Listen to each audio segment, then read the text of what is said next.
Hello, you're listening to the Inside Elland Road podcast with me, Joe Donoghue, and YAP chief football writer Graham Smith.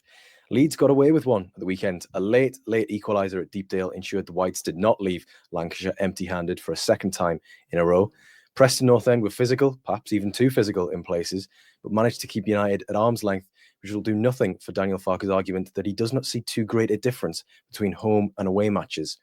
Fortunately, Leeds are back at home this weekend, where they've been imperious against currently managerless Oxford United, who recently parted company with Des Buckingham and are winless in their last 6, losing 5 of those matches.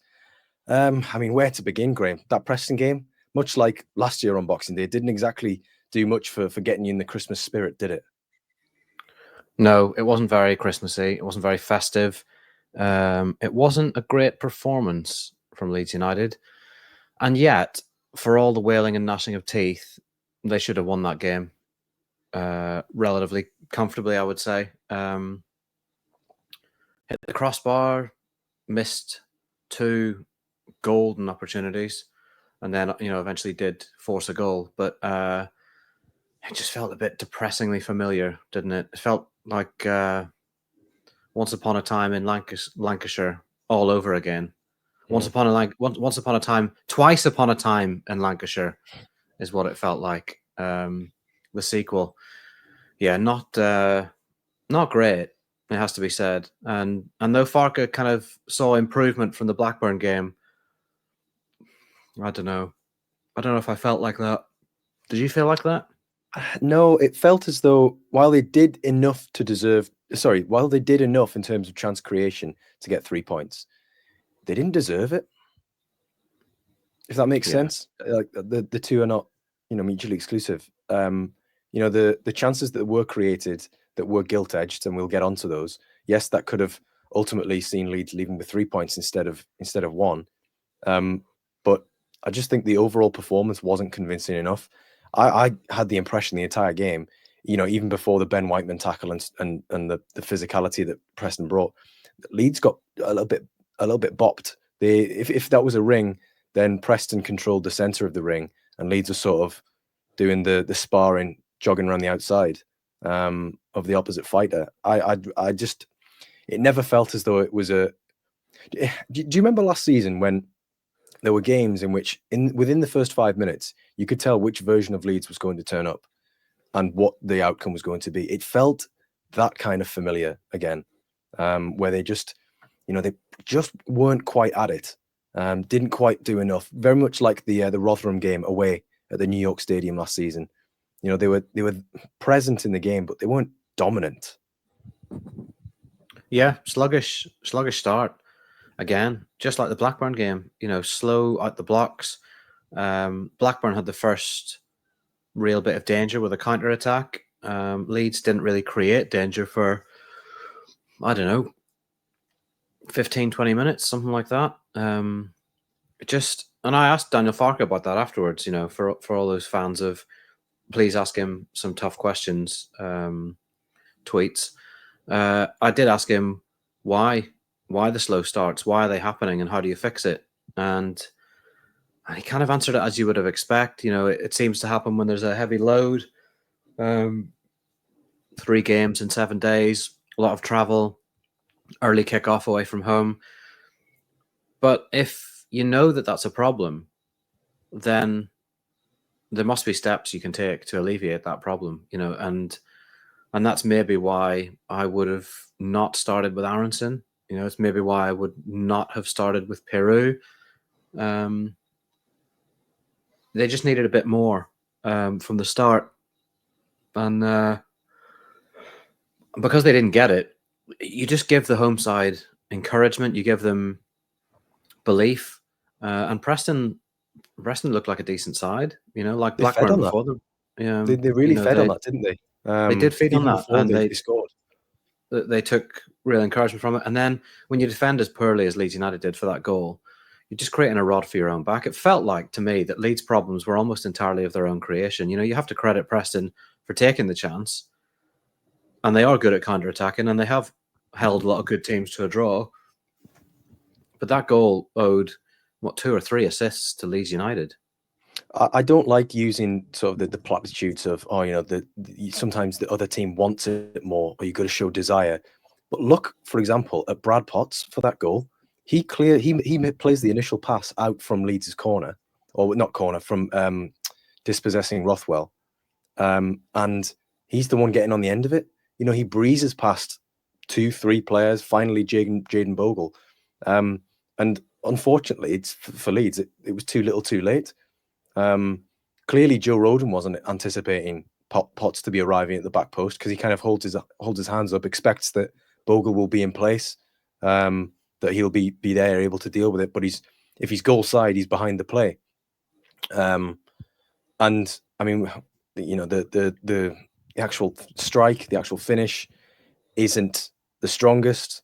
It's not the best of.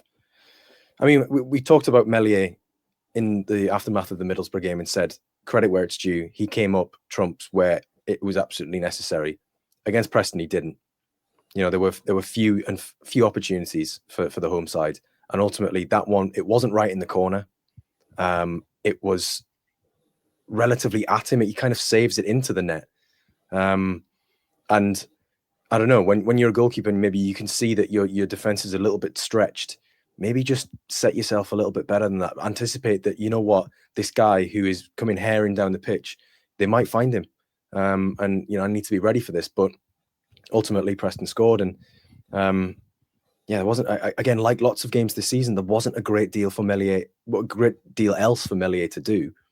So naturally, the flashpoints and the assessment of his performance comes down to the flashpoints, which was the goal which he didn't save. Yeah, it doesn't feel like Leeds are getting a great deal of return when it comes to points saved or points rescued by their goalkeeper. I don't know if I hold to that. Your goalkeeper's worth 10 points a season, or a good goalkeeper's worth 10 points a season, but he's definitely a good goalkeeper's definitely worth a few points a season. And I think back to last season when he clawed that one out against Leicester, and it was a big moment. Feels like there haven't been many of those moments this season, and in moments when he could come up big, he just hasn't.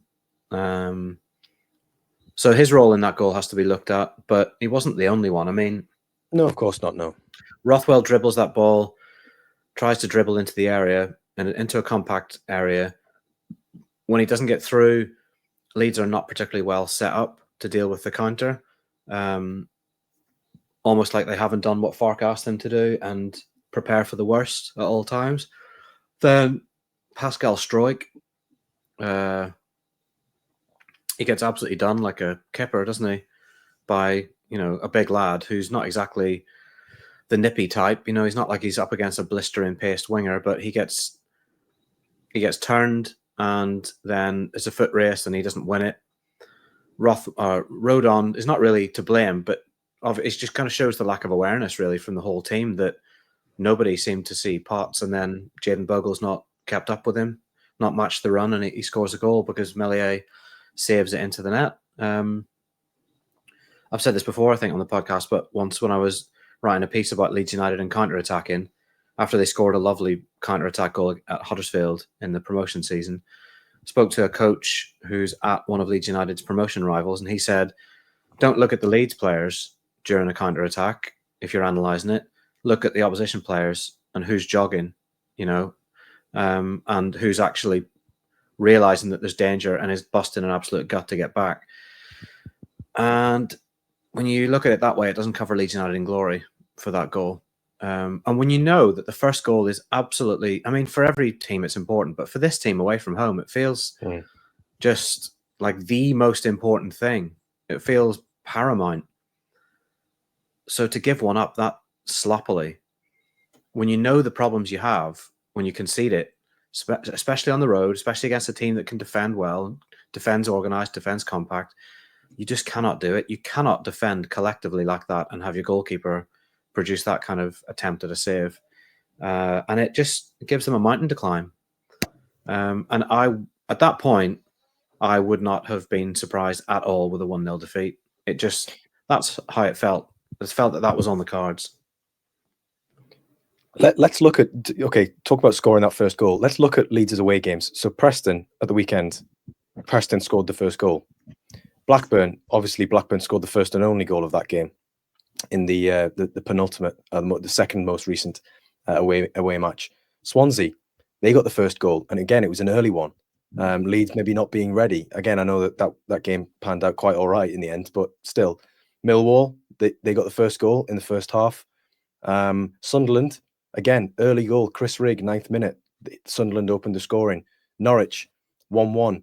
Sargent's penalty on 15 minutes opened the scoring there. Again, Cardiff was fine because Leeds went 2-0 up there. Same with Sheffield Wednesday. And again, they didn't find the back of the net against West Brom. But looking at those results, especially the more recent ones, it's like 3 and 4 and 5 in succession that Leeds have gone away from home and conceded the first goal. They've given themselves a mountain to climb unnecessarily each time. And you know what? You can look at it two ways. Again, that would be the glass half empty view. The other way could be, well, they came from behind to win against Swansea. Yes, very well. They ultimately got something at Preston. But there will be, when you concede the first goal, there will be games like that Millwall match and the Blackburn game where you don't get back into it. And what makes it so annoying and so incongruous is that they're so good at home. They're such a good team at Elland Road. They don't tend to make sloppy mistakes at Elland Road. They control teams just with an iron grip, almost from the very start. They're not conceding goals at Elland Road. So what's the big difference? Is it a mentality thing? Is it simply a tiredness thing? Is it an energy thing because they're not at home, because they've had to travel, because it's an early kickoff, too many games in too few days? It's the main area of concern for this team, because at Elland Road, there are no concerns about what will happen at Elland Road this season. They will win a lot of games at Elland Road this season. That's what's going to keep them right up there and make them automatic promotion contenders or potentially favourites, whichever way you look at it. But away from home, it's a very different Leeds, and it's really difficult to understand why. And Daniel Farke's answer didn't particularly illuminate, a huge understanding of why. I'm quite sure they're looking into it and they're analysing everything, but there's a theme that's developed already, and it's not helping Farke's case when it comes to the fans that are not convinced by him, and it is not helping them to keep ahead of Sheffield United, who are going incredibly well. Ever since they were dominated at Elland Road and looked distinctly second best to Leeds United.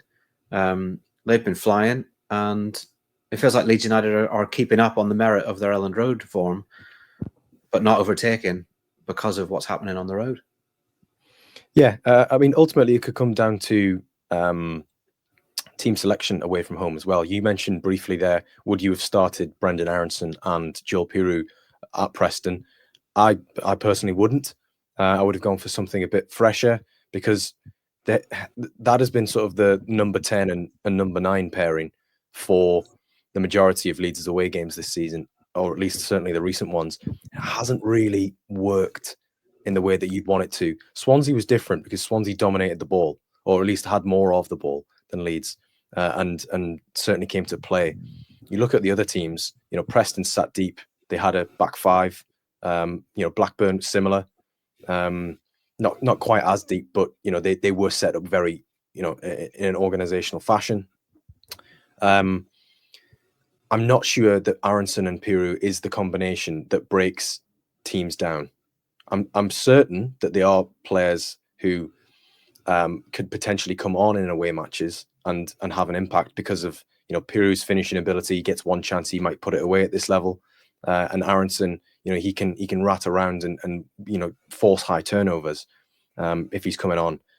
But I'm just not sure that they are the double act that is going to deliver consistent away wins throughout this campaign. I think you probably hit upon why Piroux started, because Farke's thinking we might only get one good chance or two good chances, and Piroux will stick one away. But when it doesn't work and the chances don't fall to him, then you look at the rest of his overall contribution, and he's just not enough of a factor in these games. He's just not. He's not making himself a factor, and he's almost getting shown up a little bit when Mateo Joseph or Patrick Bamford come on, and suddenly they are getting chances. In the same game against the same opposition. That's why I think he started him, because he thought we might only get 1 or 2 chances here, and I want my best finisher on the pitch.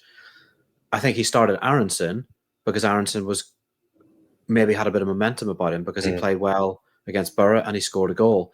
And you think, right, this could be a hot streak. Let's play him. But I look at Largi Ramazani kicking his heels a little bit after he'd built up such momentum. And then he gets that unfortunate injury, and maybe he's not quite 90 minutes ready yet. But is he maybe 40 minutes, 45 minutes, 60 minutes ready? And could you play Gnonto as the 10 instead? I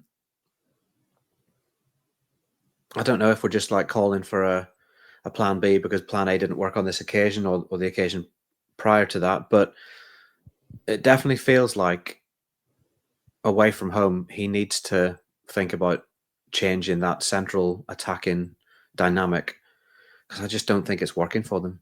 I think Leeds were fortunate last year because they happened upon Jorginho Rutter taking that number 10 role, and he was a Premier League player. He is a Premier League player, and that kind of mitigated the need to sign a number 10 who was maybe going to unlock defenses, because Georgie was able to do that with those dribbles, dropping deep and just shrugging off players. His presence in the attacking third and in the attacking phases was inherently disruptive to opposition teams because you couldn't get the ball off him. It is vastly different with Aaronson because he's a different type of number 10. He's a different type of creative player, and I'm just not sure that if you're making a direct comparison between the sort of Pirou as the 9 or the 9.5 or whatever, and then Jorginho as the 10 with Pirou as the 9 and Aaronson as the 10, just not sure you see enough of it. And while it was Wednesday, wasn't it, when Leeds played Middlesbrough, and you had Mateo Joseph Tuesday, sorry. You had Mateo Joseph in the team. Yes, the chances didn't fall for him, but there's a lot that he did bring in terms of keeping moves flowing and dropping deep and playing with his back to goal. I just wonder whether that might have been the play instead. Again, I do think there is an element of us maybe wanting a plan B or trying to conjure a plan B because plan A didn't work. But I'd say it's a lot fairer to suggest that now, given that as we said earlier, Leeds have been conceding the first goal in away games repeatedly, and haven't really been getting back into it in the same way that they did against Swansea or they did against Sunderland, and that's been the case in quite a few matches now. So yeah, I mean, it is a topic which is going to rumble on for the rest of the season, no doubt, because I don't know about you, Graham, but I can see Daniel Farke persisting with Joe Pirou. I can see him persisting with Brendan Aaronson because of what he brings off the ball, and ultimately we've seen that Farke can be quite stuck in his ways when it comes to team selection, or in trying to beat a certain opponent, like it was with Southampton.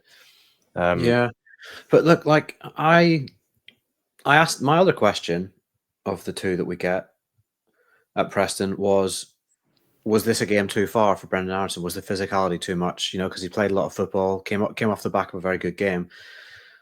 And Farke wanted to talk more about composure. He felt that Aaronson got into great positions, and he thought that he played like the second to last pass or the last pass. I keep coming back to the fact that Aaronson has 1 assist this season, and that's not suggestive of a great creator. That's not suggestive of the man who's there to play the last pass and make big chances for his team, unless he's being spectacularly let down. I'd have to have a look at his big chances created numbers, but he has 5 goals, which is a good return. You compare that with Georgie's return last season. Yep. He's already got 5 goals, so he's getting in the right place to score. He's certainly getting in the right place to have chances himself, because he's missed quite a few, and he missed a big one at Preston, one that he really ought to be hitting the target at very least. Yeah. So I can see why Farke talks about Aronson needing to work on composure. That's I have no qualms with that. But it's more the rest of his game and the rest of the impact he has. And I just felt like Preston were a bit too big and too strong for him, and we've said that before. And I remember him getting dispossessed or getting knocked down, and it is, like you said, it's very different to Georgie, who was so difficult to dispossess and kept the ball and looked after it so well. I wonder if there are games for Aronson and games that are not for Aronson, and that was just not for Aronson, or if he's simply just in need of a rest because he's been played to, I don't want to say to death because he's still with us, thankfully, but he has been played a lot, hasn't he? And he's played a lot for his country as well. Yeah, I do think it is completely fair to say that there are games for Aronson and there are games not for him, because he has proven that physicality is not his game. When you're coming up against a team like Preston, I mean, look at all of them sort of gearing up to go for set pieces. They were huge. They dwarfed Leeds. I don't know. Again, maybe it's hindsight speaking, because again, on the other hand, you could say, well, he's the type of player who can get in between spaces and really make them look like a bunch of galoots, as you might say. And in fairness, the Ben Whiteman yellow card that he actually did receive was because Aronson got away from him, and he had to clip his heels going through the middle. So yeah, there is that. On the chances created thing, yeah, he has created a number of chances. He's created 30.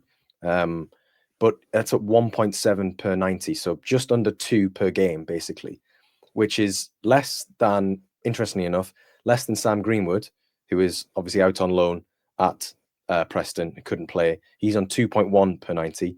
Gnonto's on 1.6 per 90, but they're from wide areas. You've got Chris Rigg, who's the Sunderland midfielder. He's what, 17 or 18?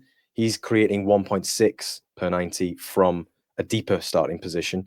Joe Bellingham, again, not explicitly a creative player, but he's on 1.6 as well.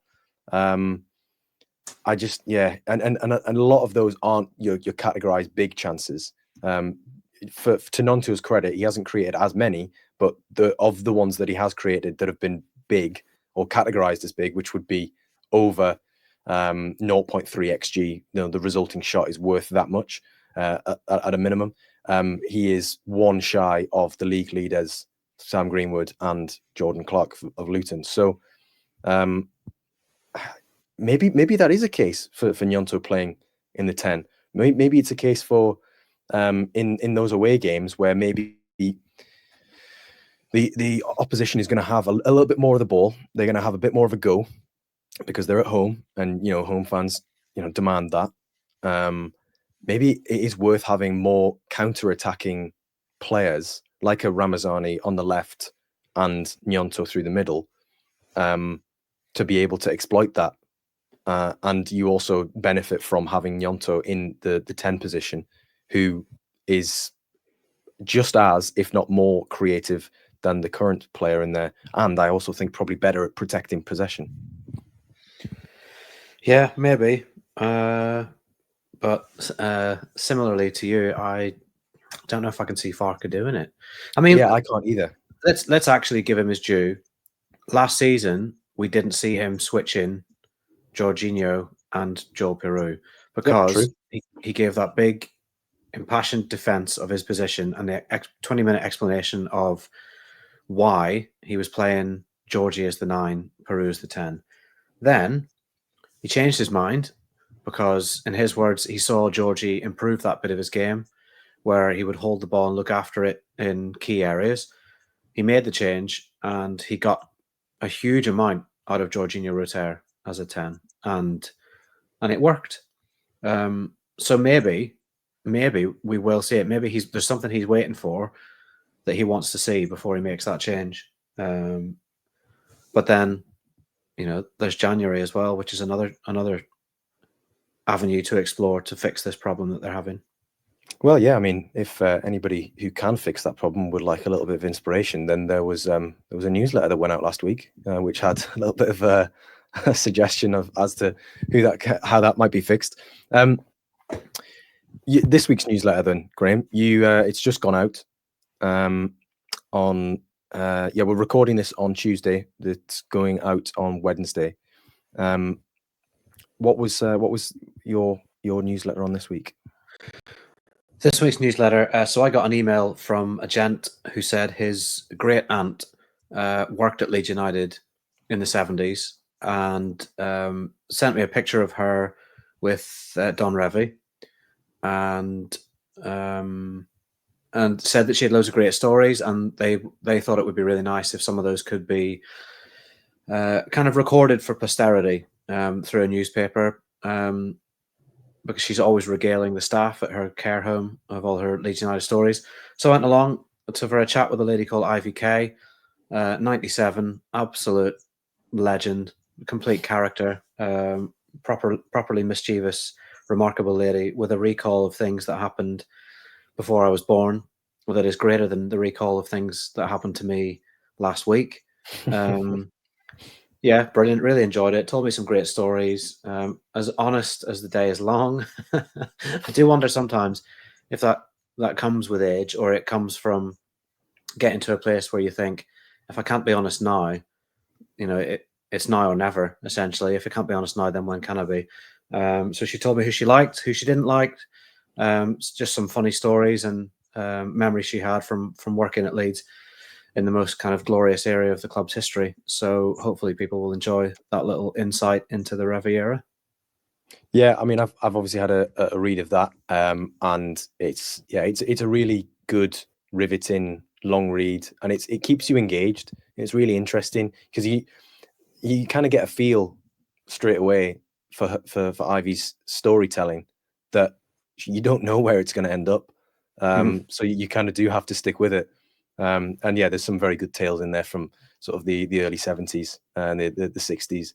And I suppose for younger subscribers to the Inside Ellen Road newsletter, they might not realize what a wash house is. Well, I didn't. I mean, I pieced it together, but I had never heard of a wash house. Ivy asked me, "Have you ever been to one?" And I said, "No, I haven't." It's a nice little backhanded compliment there. But yeah, come for the disappearing ink story and stay for Clough in the Buff, is what I'd say about the newsletter. Yeah. Yeah, I mean, it was a really, really enlightening and entertaining, humorous read, to say the least. Should we go back to Preston momentarily? Yes, but not to live. No. We'll go back to Preston momentarily because we haven't discussed the Ben Whiteman tackle, and we have to, because there are differing schools of thought on this. I think you and I are very much of the same school, in that neither of us can believe from an objective point of view as well. Let it be said, obviously neither Graham or I are Leeds fans, and obviously being a supporter of a club can sometimes skew your perspective on a decision that goes for or against your team. I simply cannot see how that did not result in a second yellow card. I think the tackle in itself was orange, and that was even if he hadn't been booked 4 minutes prior. He's out of control, proven by the fact that, yes, he does connect with the ball first, but the ball goes off fizzing elsewhere, and then catches Jayden Bogle on the ankle, which is no defense just because he wins that ball first. Some people might think it is. It's not, because he's endangered an opponent, which is a yellow card offense. I just couldn't believe that there wasn't a card shown. It just seemed inexplicable, really, and that was kind of the gist of your verdict, really, wasn't it, Graham? It kind of helped to frame that. I don't think the referee was going to give a free kick. That was my take at the time. I thought, dear God, he's killed Jayden Bogle, and it's not even going to be a free kick. Then he did give a free kick, and then you kind of think, well, if he's given a free kick, it's a foul. The level of force is reckless. That's a yellow card at the absolute least. Mm-hmm. I thought it. Daniel Farker thought it. Paul Heckingbottom thought it. Everyone in the ground, Ben Whiteman definitely thought he should get a yellow card for that. And only the officials. And you can't just blame John Busby, the referee, for this, because he's got a lino on that side who's not that far away. Maybe there's bodies in front, I don't know, but you can still see a great large human steaming in with a lot of force and catching a player, even if it's with the follow through. Somebody has got to say, you know what, that's a yellow for me, at the very least. Why? I mean, why no? But none of them are saying, you know what, that might be a red for me. Is incredible. It's absolutely incredible. Does it not say more, perhaps, that if nothing is going on in the earpiece there, that is absolutely a red card? Because it's like nobody wants to say it, but it's like, you know, it is. Do you know where I'm coming from? No. Okay, I've lost you. So if John Busby is in his ear, there's kind of silence as that tackle flies in, because his assistant on the near side and the far side and the fourth official have all gone, oh, in their own heads, they've gone, oh, that's a red card. They're kind of waiting for the referee to make that decision. But nobody says it. Nobody says it because it's so plainly obvious. Yeah, maybe. But you like to think that even if there's an obvious thing, you like to think that they're talking through their decisions as it happens, and they're communicating. Yeah. I don't know.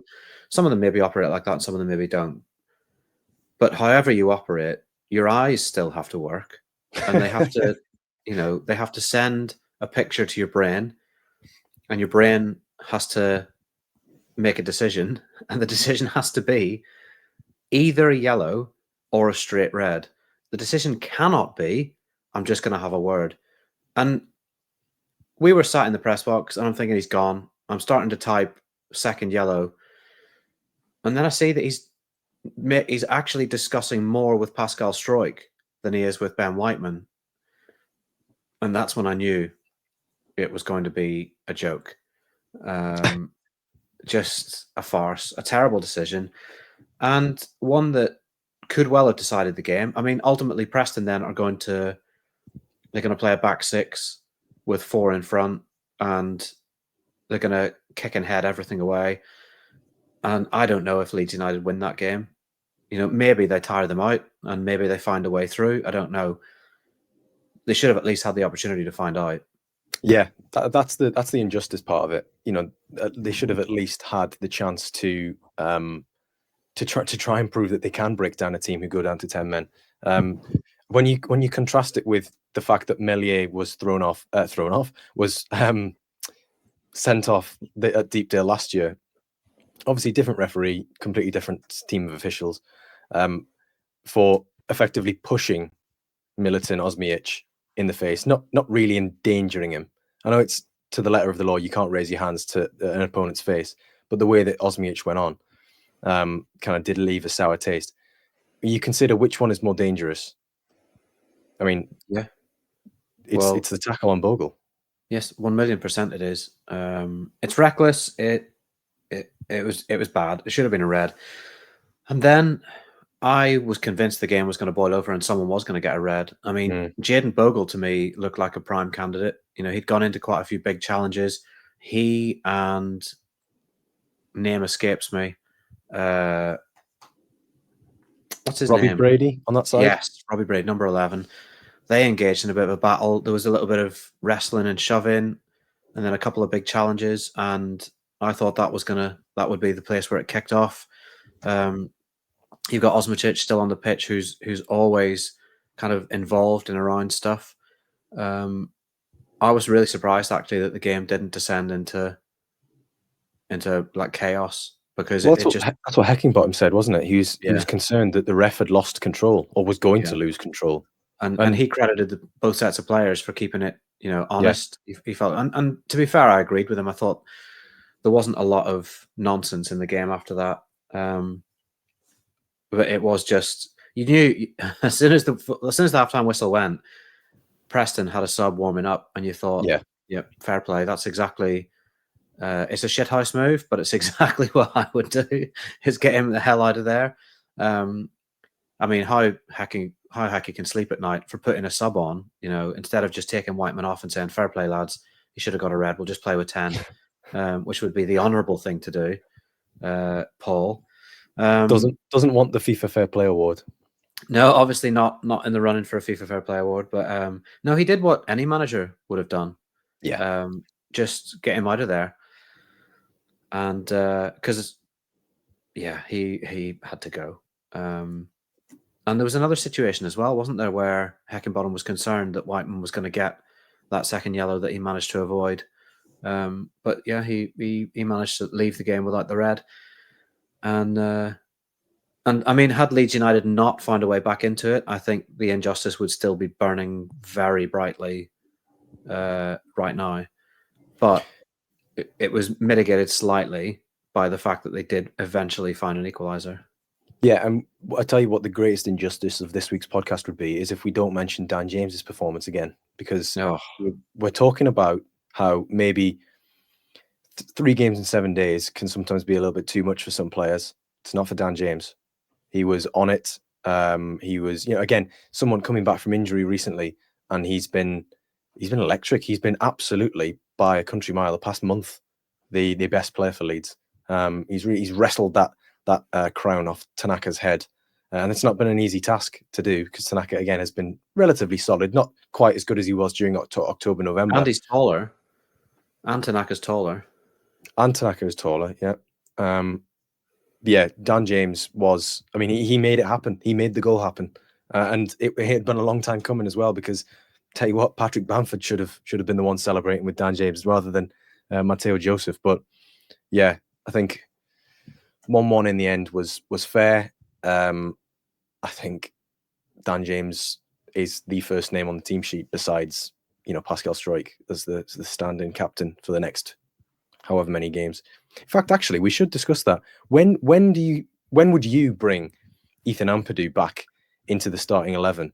Because we've got 3 games over the next 8 days. From the Oxford game onwards. Oxford on the 21st, Stoke on Boxing Day, Derby on the 29th. And then, in fairness, after that, you've got Blackburn on New Year's Day, and then Hull away on the 4th of January. So there's a lot of games coming thick and fast. Where do you envisage Ampadu maybe getting a start? If he's in any way, shape, or form ready, I play him as soon as humanly possible. I start him against Oxford United, and if needs be, he comes off after 45 or he comes off after 60, because you've got Rothwell or Tanaka to come on for him. Also, Oxford United is a game where Leeds are going to control it, you would imagine. It should be the case that he doesn't have to cover a million miles in distance. It shouldn't be a game where it's frenetic and he's up and down and he's having to fly into challenges. It should simply be a game where he sits in front of the back four, around halfway, and just helps pass the ball around and keep Leeds on the front foot, helps to control counter-attacks in the way they didn't do against Preston in that first half. And like I said, if he's not ready for 90, that's fine. You've got your subs bench. But I think the sooner you get him back in there and up to speed, the better. So yeah, now is my answer. Yeah, I think I'd go with the Oxford game as well. Maybe it's the cynic in me, but I'm looking at their decision to sack Des Buckingham over the past few days as a, well, look, we're going to Leeds next. We're not going to get anything there. Let's, whoever comes in, let's not give them that as their first game. Also, let's not leave. Let's not, put Buckingham on a hide into nothing, because he's not going to get anything there. It'll be, most likely it'll be an interim coach. You'd think. Caretaker job, yeah. It'll be a caretaker job, yeah. I mean, it's a shot to nothing, isn't it? Yeah. Because they're not expected to get anything at Elland Road. They said before Oxford celebrated a famous 1-0 victory. Yeah, that is the danger, isn't it? They won't. Yeah, caretaker job probably, and then what they'll do is just set up to be solid, I would think. Try and protect themselves a little bit, because Leeds will have so much of the possession and should really win this one fairly comfortably, particularly if they get the first goal again, like we've said. But yeah, I would like to see Ampadu back in. I wonder what he does with the number 9, because we've said this before. Nobody has grabbed it in a way that's just, nobody has kept that shirt for very long this season. You know, Piru's been in and out. Joseph was in, then he was out, then he was in again, then he was out. There have been times when he's had some of his recent cameos where he has been involved in moments where you think maybe the confidence is coming back a little bit, you know, taking on shots from distance that weren't too far away. It was his presence that forced the own goal, even if he missed the ball. He made sure the defender had something to think about as the ball came in, made himself a target. Yeah, I'm interested to see what Farke does there and who he goes with. I wonder if Bamford's going to get a start at some point, because he has turned to Bamford a couple of times. I understood why he turned to Bamford at Preston. You know, bigger guy, causes a bit of havoc, makes himself a focal point. And even if he did miss a sitter, and whether you want to get into the XG of it or whether we just leave that because people got very upset, hopefully they're not so upset now about a fact that was reported. Whether you talk about that or not, he should be scoring that. You know, he's good enough to score that chance. And it was quite incredible that the ball didn't hit the net. But he made himself a nuisance. He made himself a problem. Against Oxford, who would you go with? I mean, I'd definitely bring Ampadu in. That's me buying myself some time. I'm going with Joseph. I think it's a game in which if Leeds score early, we'll have a game on our hands like there was against Plymouth. Or, you know, Coventry. Derby, yeah. Where it's kind of a foregone conclusion by the time you get to halftime. If Joseph is the player who gets that first goal, because he started, you know, that's the lift that he needs. Oxford are not the best team in the division by a stretch. They are 5th from bottom. They've lost 5 of their last 6. They've just come up from League One. They've not got a great deal of quality when you compare it directly with Leeds United. Yeah. So, you know, does Piru need the confidence boost? I don't necessarily think so. You know, he's somebody who Piru might come off the bench on 70 minutes and score twice against this Oxford team. That's very plausible. Patrick Bamford, does he need a confidence boost? I feel like he's more experienced than that, and I think we probably should give him a bit more credit. I don't think he needs explicitly a confidence boost. He knows his role within this squad as one of the older heads. Yeah, a goal would be nice. He's a striker at the end of the day, but will it help him or Leeds if he comes on from the start and is just not quite at it for 45 minutes? Certainly not in the way that Joseph will be. Yeah, I think I'd go with Joseph as well. I probably think Aronson gets the nod again. You know, they've had a free week. Yeah. No midweek game, so he'll have had a chance to calm the load down, as Farke would say. And at home, again, he's got 4 of his 5 goals at home this season. He's only scored 1 on the road. He does get in good positions, and they should get chances. So there's not really, unless you're going to experiment in this game and play somebody different at 10, then I don't see a reason why Farke would take him out, because he seems very content with him in there. Ramazani, I just want to return to him. I'd like to see a bit more of him, a bit more often. I'd like him to get back to where he was before he picked up the injury, because he was flying. You know, he had really built up his fitness. He'd built up a head of steam. He was dangerous. He was chipping in with goals. He was creating problems. He's so direct when he runs at people. The flip side of that is that when Solomon came on, he looked really dangerous. You know, his footwork was brilliant. He was sharp. He got away from players. He managed to get the ball across, and it was him that fed James, who fed Watmow for the goal. So, bit of a conundrum there on the wings. I mean, not on the right wing. It's Dan James all day long if he's fit and available. Well, maybe again that's the argument for putting Gnonto on the inside or in the number 10, and then you can experiment. I would be open to experimenting against Oxford. I just, again, I'm not counting my chickens before they've hatched, but I don't like the idea of Stoke on Boxing Day. I mean, in general, no one likes in the football idea in of terms. Stoke on Boxing Day. Even Stoke don't like the idea of Stoke on Boxing Day. I think the idea of Stoke on Boxing Day is, if it went into the town centre, I'd probably get filled in. I don't, and you know what? If Leeds, I know that this is a different Stoke team to the Tony Pulis era, but last year when Leeds went there, it was not pretty. No. It was a slog against a fighter that was really, really content with, or determined rather, to bring Leeds down to their level. I think it'll be the same this year. And then again, Derby away. Derby are big on set pieces. They've actually been doing since in a couple of weeks prior to when they visited Elland Road. They've actually really started to increase the number of chances they're creating, and they've carried that through in recent weeks since playing Leeds, or recent games. So again, I don't think that's going to be the easiest game, particularly on the road, given what we've discussed earlier about Leeds' away form. So I don't think they're the games for experimentation. I just think, get Ampadu's minutes in from the start against Oxford. If you want to give Joseph the opportunity to hit form and score a decent goal, put him in against Oxford. If you want to try someone like Ramazani to see if he's overcome his injury and his fitness is back to where it needs to be, do it against Oxford, is what I'd say. And also the general theme of Leeds' performance on Saturday: do it against Oxford. Just make sure you do it. Yeah, really important to win. For the mood and the morale. You have to say though that the question marks over Farke that a lot of the fans, and it is a lot of the fans, are placing over him. They're not going away.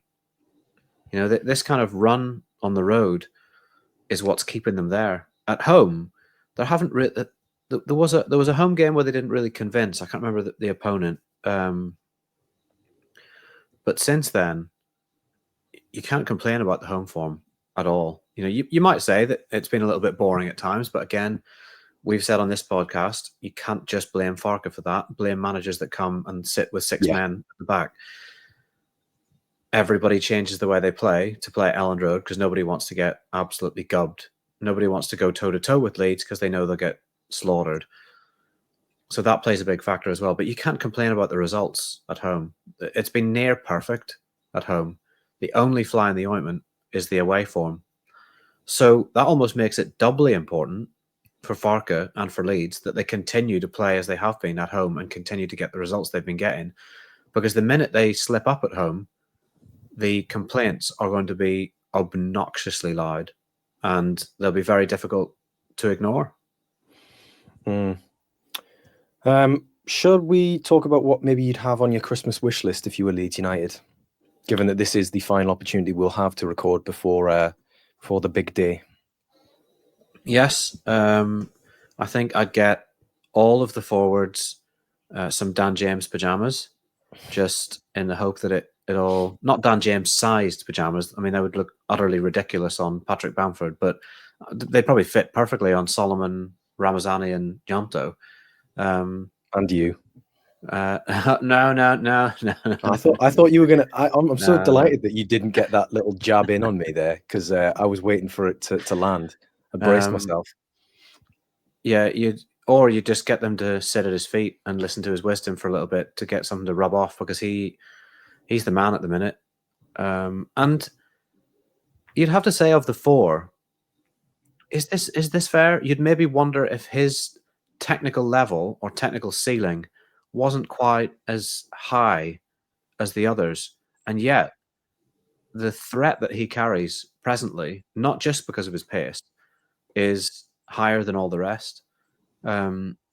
His game is like, there's a simplicity to it.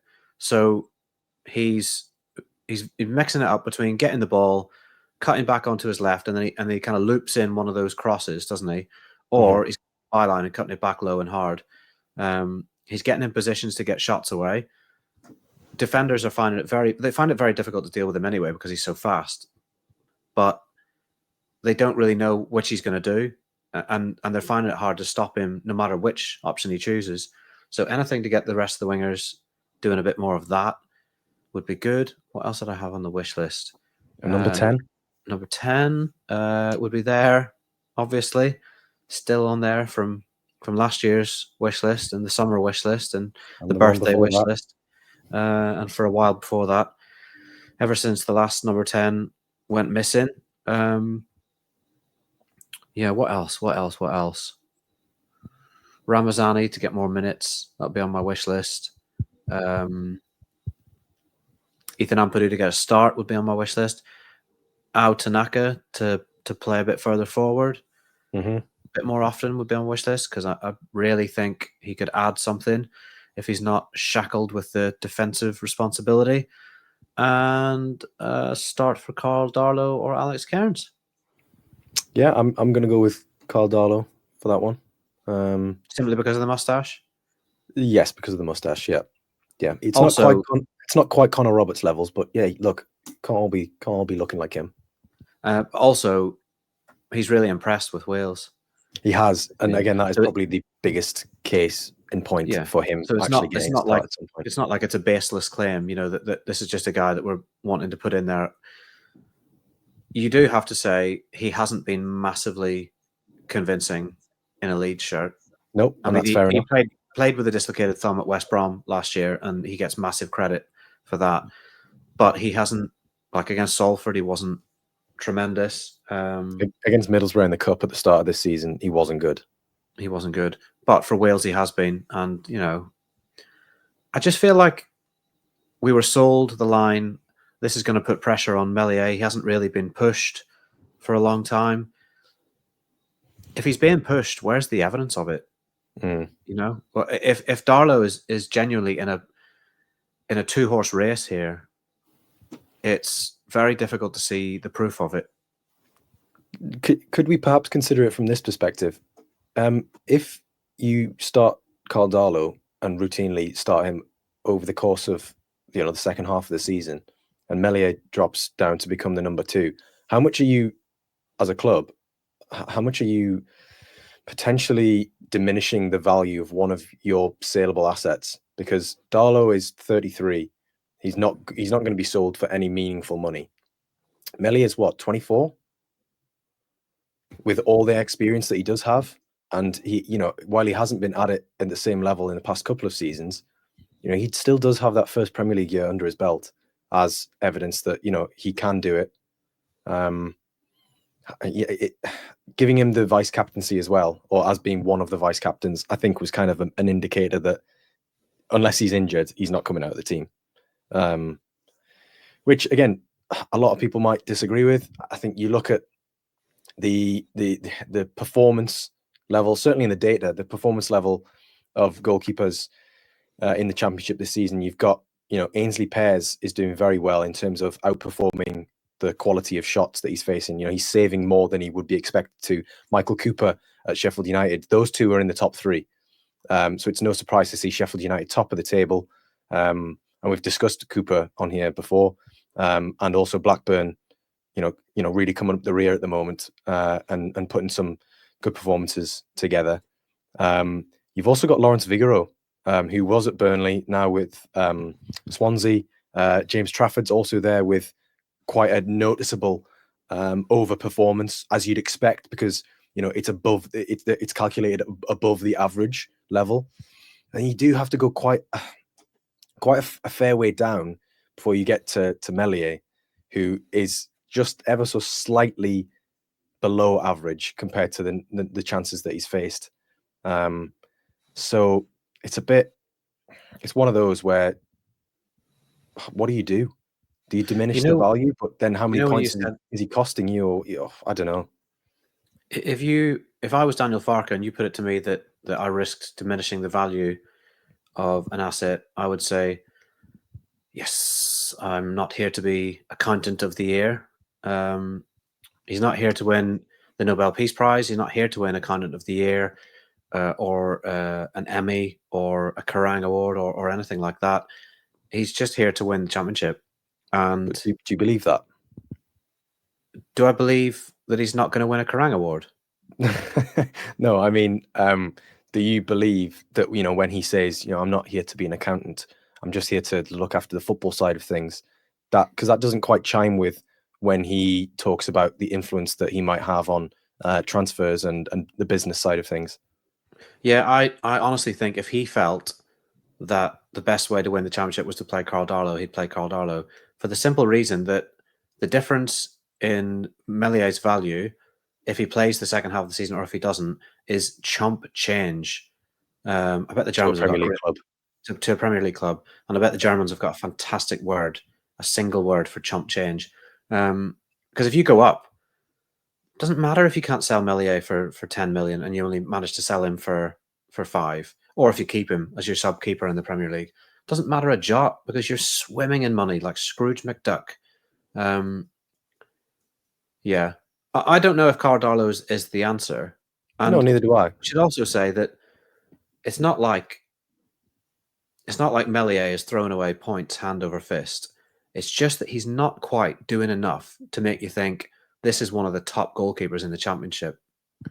And for a guy that was talking about potentially going to Chelsea, you know, in a media appearance a few years ago, that should be alarming. You know, that should be alarming for him and for everyone else if he's not able to say, "I am one of the top performing goalkeepers in the championship." I don't feel like that can be said right now. So there's definitely a question to be asked and definitely a case to be made that maybe either for a shot in the arm, because when a striker doesn't perform, we've seen Farke pull people out of the team because they didn't perform. Yep. We've seen him make changes in other positions because of form. But it feels like there's this one position that is not changing, even when the form isn't all that admirable. So why?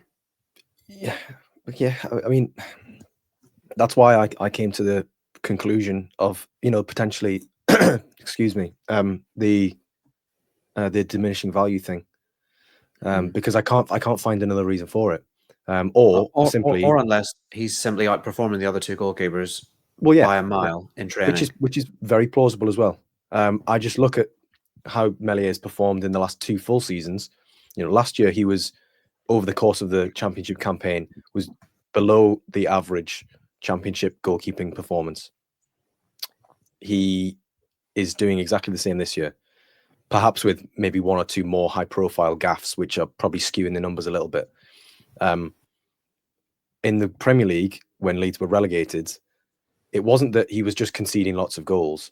He was conceding pretty much towards the end of that season. Do you remember the Liverpool game and the Crystal Palace second half?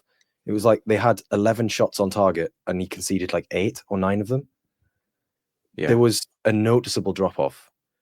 And he was, apart from Gavin Bazunu, who played for Southampton, he was the Premier League goalkeeper who had these the lowest expected post-shot XG, you know, the underperformance. So there, I just think there's been a lot of evidence to say that, you know, a change might have been explored by now. But if it was the other way around, and Meslier was 33 and Darlow was 24, and Darlow was playing well for Wales, do you think we'd be having the same conversation as tentatively and carefully as we are? No. Well, No, there you go. What's the difference? Yeah. And the point I keep coming back to is that in the Premier League, he was getting peppered because he had an underperforming team in front of him. He was facing a lot of shots and a lot of big chances because the team was rank. In the Championship, he's surrounded by some of the very best players. They are one of the most dominant teams in the league, and yet the few bits of work that he has to do, it's not guaranteed that he'll do it fantastically well. He's not been doing those bits brilliantly, and that's the concern, I think. That's the issue for me. It's that you've got other teams who are not conceding that many goals, but they are conceding more shots. It's that their goalkeeper's saving them. Leeds aren't conceding very many shots, but the ones that they are conceding, some more often than you'd want them to be, are turning into goals. Yeah. pretty much that. Yeah. So that was a nice little chat about Christmas presents that we got onto before.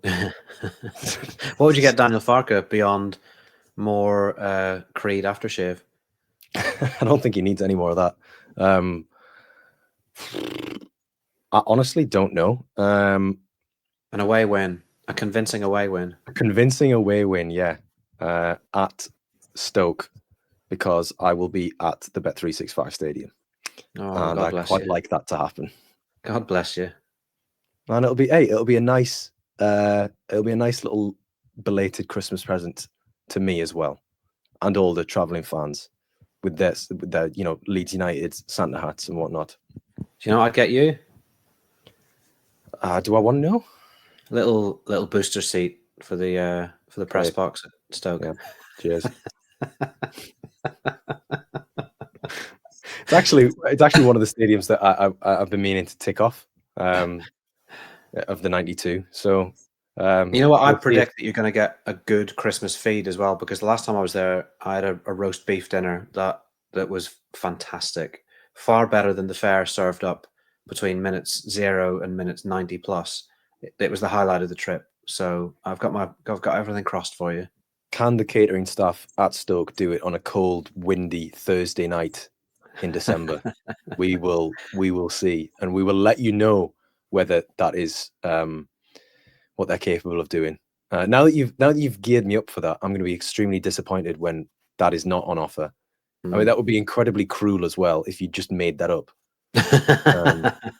Not at Christmas, not at Jesus' special time, Joe. That's not me. I think we're running over slightly for time now, but we'll get back to January transfer stuff on the next episode, in between talking about Stoke and Derby County.